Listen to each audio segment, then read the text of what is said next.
Exténués par 2 jours de bombardements intensifs, ils sont 7000 à avoir trouvé refuge dans ce centre d'évacuation.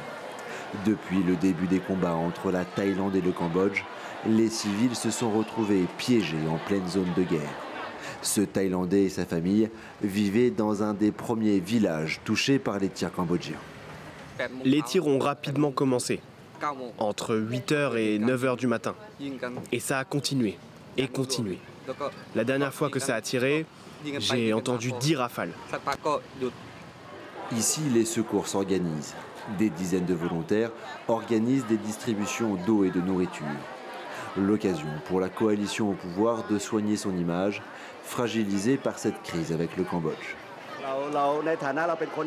En tant que Thaïlandais, nous voyons que notre peuple souffre, alors nous leur apportons notre soutien. Il faut que l'on s'entraide. Une fois la nuit tombée, des tirs d'artillerie se font parfois entendre. À 30 km de la ligne de front, des villages entiers sont désertés. Pourtant, certains refusent toujours de fuir.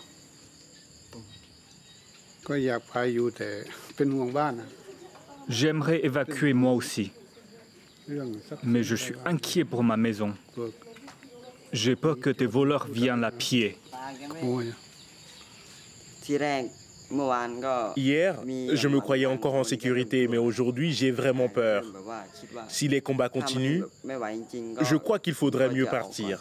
Pour ce grand-père et son petit-fils, la nuit risque d'être longue. Depuis le début des combats, au moins 14 civils thaïlandais ont perdu la vie.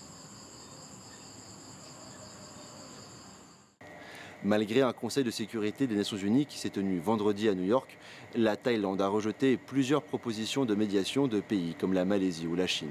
Bangkok a même suggéré que cette crise pourrait bientôt devenir une guerre.